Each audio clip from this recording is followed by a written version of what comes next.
Hey gang, welcome back you guys. Episode 107 of Zero Carb Journal. I'm Matt, as always, and good morning you guys. How are ya? Did you have a good week?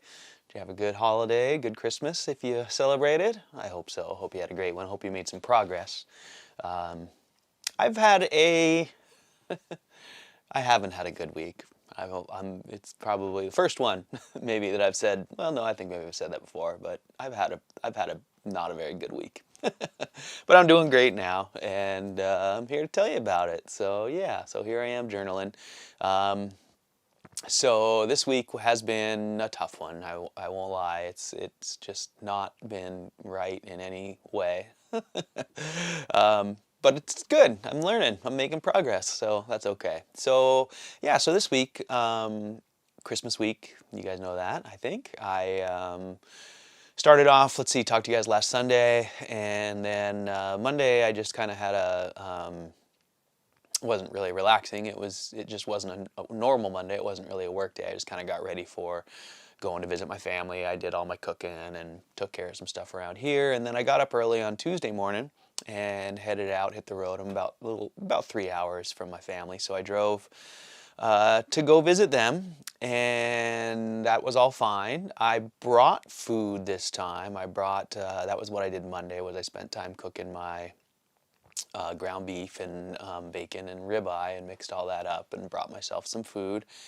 And loaded up and went down there, and you know, it was really great to see my family, and I had a nice time with them, but I've told you guys in the past that I always get sick when I go there, and I've been really trying to narrow down why that is. I'm sure there's a little bit of stress involved, just kind of changing my routine and all that always throws me off a little bit, but I usually get some pretty specific symptoms, and this time was no different. So I went down, had a pretty nice time. I had a little bit of a freak out, you guys. I was sitting there at dinner, not eating, watching them eat pasta of all things, which, you know, I was just kind of boiling, just sitting there thinking about how non-nutritious that food I'm having to watch all those people I love eat is, and then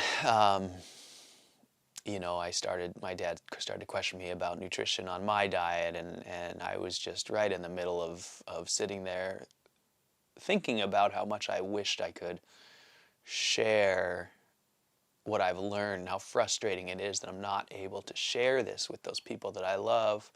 And of course, I don't know how to convey that, and there's no way to do it, and I was just having a hard time. So anyways, I kind of freaked out, and that was stressful, and it was fine. They're all very supportive and loving, and I think they understood that I was just expressing my frustration with sort of everything. But that was no good, and I'll touch on that a little bit more here. I just, you know, it's so hard, right, you guys, because from where we are here, things look so different, and we've been there, and I've talked about this before, but there's no way for people who are there to see what it's like over here. And so you can try and say that you won't miss those foods and those things seem like poison and all that, but it just sounds crazy, and no, it's gonna fall on deaf ears. I sure wish there was a switch you could just, you know, or something you could give somebody and just have them, you know, experience this for a day, you know, come see what it's like over here. But you know, that'll never happen, of course, and I don't expect anyone to come trying this. I mean, I know I wouldn't have gotten here if I hadn't felt like I was dying, so it's not like I hold it against them that they don't. But at the same time, you know, I sure wish I could help the ones that I love with this amazing thing that I've learned that's just life-changing. It changes the whole world, but of course no one believes in you enough to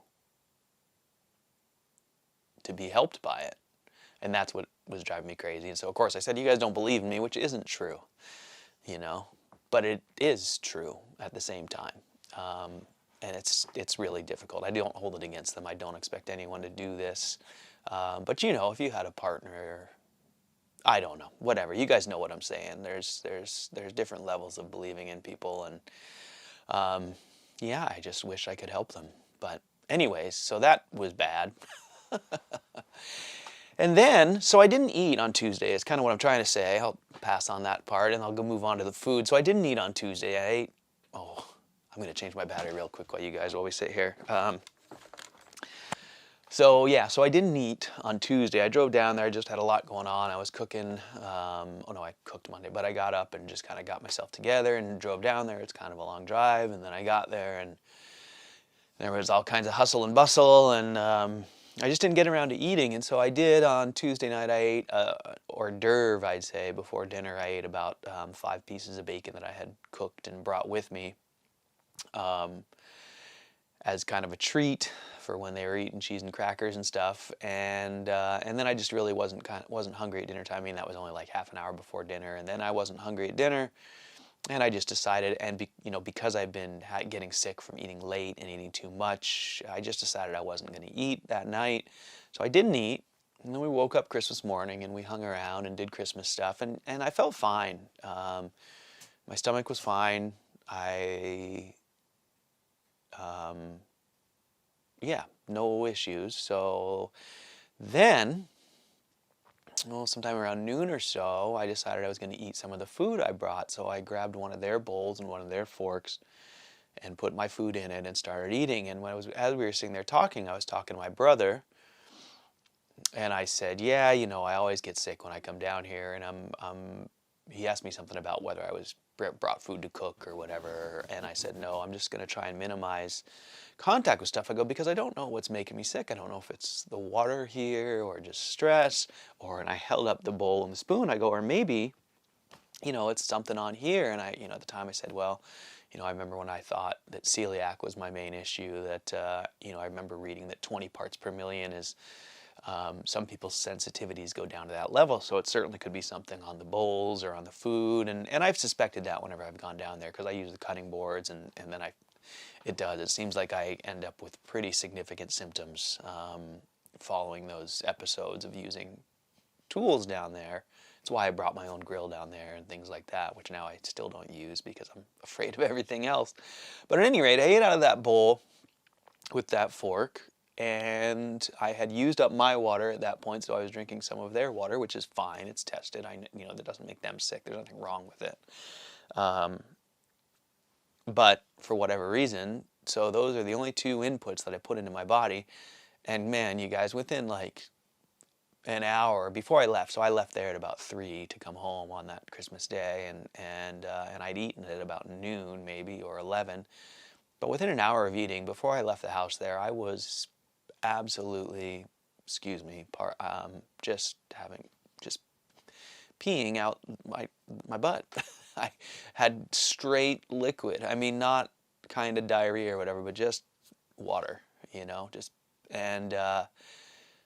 that has always been a sign. Like, that's what used to happen to me when I would eat sandwiches and stuff. I would just get that water, yellow water typically, just spraying out and making a mess. And if I'd eaten lettuce, when I ate sandwiches, it would come with lettuce. But of course, I didn't have any food this time other than my food, so there was nothing there, just water. And then I left and I drove home, and I had to stop like 3 times on the way home and use bathrooms at gas stations and stuff. And it was the same thing. And I got home, and then that night, again, I was sick all night. Not terribly sick, but just getting up to use the bathroom. I didn't vomit. It wasn't like my other thing with the fat in there that doesn't digest. This was kind of like the old stuff, where I'm just, whatever's inside of me just comes out with all the liquid in me. And sure enough, so what was really interesting about that, so I just identified how different that is from the things I experience, now, my zero carb sickness or whatever, when I eat too much fat, it seems like, and I wake up in the middle of the night with the burning stomach and the acid. This is like the old thing that used to happen to me, where something in my intestines or guts is just saying, whoa, no, we're not having any of that. We can't deal with it, can't process it, send it on through. So there was that, and I was like, oh, okay, well, that's no big deal. I just, gonna have to try maybe to bring my own bowl and fork. Maybe I'll try that next time and see if I can avoid that episode. No big deal, right? Right? Well, here's where I learned a lesson. So the following day was a Thursday, and I'm supposed to go to work, and I woke up just feeling like a truck hit me. And it's been 3 years since I felt that way. And I had to remember, that I used to feel that way all the time. And then came the mental part. And so I told you I kind of freaked out at dinner on Christmas. Well, Thursday and Friday of this week, I spent just absolutely the lowest mental state I've had in years since I started eating this way. And it wasn't until I was about halfway through it, I was just beating myself up, hating myself. I was walking around just saying, man, you dumbass. And it was just like the old days. And I'm sitting there going, no, positive, man. It's positive. Be thankful. Be here now. And it was so profound, you guys. In a lot of ways, it was profound to illustrate how far I've come. It was profound because it illustrated where I came from and how easily I can slip back there. And also just how tightly correlated my guts, my brain, all those things are. This is the first time I've really experienced that watery, voiding like I used to get when I would eat pizza or whatever. And along with it came back in my joints. I woke up on Thursday morning going, ow, I can't go to work. My hand really hurts. I wonder what I did to it. And I had forgotten that that's how they always used to feel. I was sitting there going, what did I do? Was I riding my bike? And, now once I got sort of kind of started to come out of the fog there, I was looking back on, oh, Matt, your joints, your mental state, your diarrhea, can't you see the pattern here? And yeah, so there we are. I was poisoned again this week, I guess. I don't know if it was, again, like the food. I suspect it was some flour or something stuck to the fork, maybe. I don't know. It happened right after I ate, though, so seems likely. But at any rate, I experienced sort of a resurgence of all the things that were bothering me 3 years ago when I started zero carb, and it was miserable. So I had a really bad Thursday and Friday. I did go to work, and I ended up going to work and getting work done. I actually worked both days. And then by Friday night, I was kind of feeling a little coming out of the woods. I was able to kind of look back and see a little more clearly. And I used the bathroom all day, both those days, by the way. Finally started to firm up again. Well, even last night, I was up 3 times last night. So yeah, so whatever. I learned some lessons, I guess. Nothing very definitive, but just that obviously I'm pretty sure it's celiac. When I was first identifying what was wrong with me, that was something that I could verify pretty. Celiac, I don't know, celiac, whatever. I'm not sure about that now that I'm talking about it, because while I could trigger the symptoms with flour, and I would take long breaks at the time when I was doing really close food journaling, I would take 6 weeks and then have 2 teaspoons of flour and have a horrible batch of symptoms for a week. At the same time, when I sort of verified that, then I continued to have those symptoms just by eating like corn and stuff. So I don't know if it's grains or whatever, but at any rate, yeah, something makes me sick, and I think I ran into it at my folks' place, although like I said, stress definitely was probably part of that. So so yeah, so that was my week for the most part.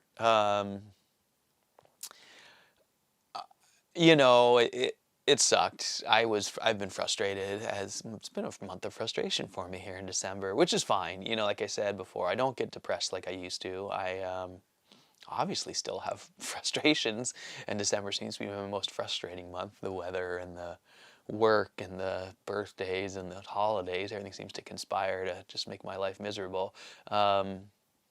But that's funny, birthdays and holidays.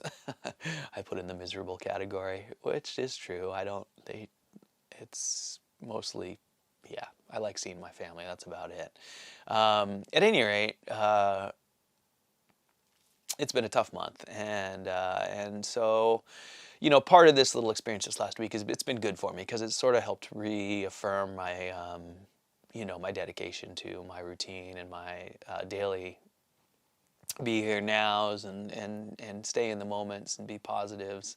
How important those things are to me. It helps show me how far I've come, and how important it is to continue to work on those things. And so yeah, so it's been a rough week, but as I wrap it up here, it's turning out to be a good one. I feel great today. I don't feel great. I was up most of the night using the bathroom, but I feel fine. A little bit of stomach discomfort, but mentally I feel fine. And I'll tell you what, you guys, we're heading into a new decade, so I'm ready to turn a new page here, and I am definitely excited about the future, and I am feeling okay. So I'm going to make some changes. I'm going to drop the bacon for sure for January at least, and get back to my baseline because it's been a while. I've been sort of straying from that for a while here with what I have considered acceptable compromises, but I think that after this week it's time to get back to my baseline and see how healthy I can be. So I'm going to focus this January on just going back to beef and water only. And I do have a lot of boat work to do. I worked Thursday and Friday for my one small customer, and then on Friday my other big customer was calling me again, and they're ready for me already on Monday. So I'll be double booked this week, and then I should clear the one job off my desk for my smaller customer, and then I'll be right back into a big job with one of my big customers there. So I'm not going to get much of a break, but that's okay. I'm going to look forward to trying to refocus on how to settle into a routine where I can do both, focus on myself and my health and get some work done. And with all that sort of settled down, then I'm going to really focus on heading towards my doctor's appointment and what's next. And I wanted to thank you guys, all of you, so much for your kind comments and suggestions, Esther and I think it was Deb Mary or someone with a new comment about bile acid malabsorption. Thank you guys for that. I have been aware of that bile acid malabsorption as a real strong contender for what's wrong with me for a while, and I still do think that that's probably part of what's going on. So I'm compiling a list of some tests, some diagnostic stuff that I can do with my current doctor. I looked at Prometheus website. They do have bile acid malabsorption along with Crohn's and IBD, genetic plus inflammation marker testing. So I'm interested in doing some of those. And I'm going to, start to compile a list and see what my next step is when I visit my doctor. I'm not sure, again, as we've talked about before, not sure what to do there, but I do know that I can continue to gather some more information just working with him and get a little clearer picture maybe of what's going on. I do want to explore the gastroenterologist. I'm not sure if he's... I guess I wasn't clear from my conversation with him last time if he was saying, well, I'm not sure if that's going to be valuable, or if he was saying, I don't know if we can do that again with regards to the funding and the insurance. I may just have gone to enough tests that came back good that insurance may not pay for a GI. I don't know. He this last appointment when I said maybe we should establish a relationship, he didn't seem to feel like there was much value there, which dovetails with my belief for the most part. I don't think I'm going to get many more answers from GIs, but I don't know. So at some point I'll need to get with one, but I don't know, where the answer is now. But anyways, thank you guys. Dean, that was a really interesting article from The Atlantic, I think it was, regarding that one gentleman's lifelong cystic fibrosis, which brought on a lot of interesting symptoms that could have been construed as Crohn's or IBD or something like that. So I thought that was really fascinating, and it parallels my story pretty closely. So definitely some interesting stuff there, some food for thought, and some encouraging, an encouraging story about gastroenterologists and other types of specialists, showing me that there is, more there than I've been given credit for, and I should maybe pursue that. So yeah, and again, I'm not against any of those things. It's more balancing what I feel like I might get out of them with the work of going to see one. It's not that easy for me here. Many hours away from one, no one to transport me. I don't really have any support system in my life for getting to and from anywhere. No one sat in the passenger seat of my car, and I haven't sat in a passenger seat in someone else's car for I don't even know how long. So I don't really have the means that I can think of to get to and from the city for appointments. Of course I could work it out. There's no question, especially if I was sick enough, right? But so I know that that's sort of irresponsible on my part because I'm, maybe not doing it while I'm not sick. So I don't know. But at any rate, those are just kind of thoughts going through my head, and I've got a little while to think about them. And in the meantime, I can get some work done. And who knows? If I come out this spring with a lot of money in the bank and don't have a lot of work to do, then maybe that'll be what I dedicate, some time to. We'll see.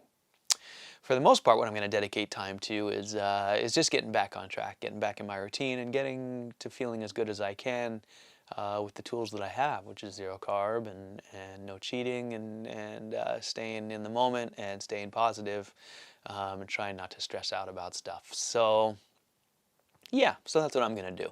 I'm going to be here now. I'm going to keep just being happy right in this moment. I'm not going to worry too much about the future because I don't know what's going on there. But I'm going to try and just stay focused in the moment and be happy with all the blessings that I do have, which are many. And so yeah, so there's that. I think that's enough for now. It's getting to be close to 9. It's a late one today because I was sick last night, and I was up at 2 and at 3 and at 4. So I slept in a little bit. So I think I'm going to get on with my day. I'm going to try to relax today, watch some football, and just kind of chill out and maybe catch up with some of you guys. Mike, I watched your last video. I really enjoyed the talk. I ended up looking up what Iggy Pop's diet was. Heroin and macrobiotic vegan, apparently. So I don't think either one of those is going to work for me, but it was interesting. But yeah, so I'm going to try and get caught up with you guys and spend the Sunday just getting rested up and then back to work tomorrow. And then it's the new year, you guys. I almost forgot. So we're entering a new decade. I'm going to try to celebrate a little bit. To be honest, it's just sort of depressing. I don't know how to go out and celebrate it.